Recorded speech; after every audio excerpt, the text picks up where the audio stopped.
കൃഷ്ണ കൃഷ്ണ മുകുന്ദ ജനാർദ്ദന കൃഷ്ണ ഗോവിന്ദ നാരായണ ഹരേ.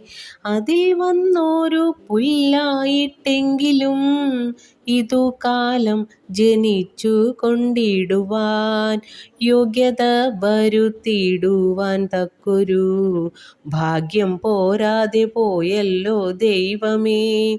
ഭാരത ഖണ്ഡത്തിങ്കൽ പിറന്നൊരു മാനുഷർക്കും കലിക്കും നമസ്കാരം എന്നെല്ലാം പുകഴ്ത്തിയിടുന്നു മറ്റുള്ളോർ എന്നതെന്തിനു നാം പറഞ്ഞിടുന്നു. കാലമിന്നു കലിയുഗമല്ലയോ, ഭാരതമിപ്രദേശവുമല്ലയോ, നമ്മളെല്ലാം നരന്മാരുമല്ലയോ. ചെമ്മേ നന്നായി നിരൂപിപ്പീനെല്ലാരും.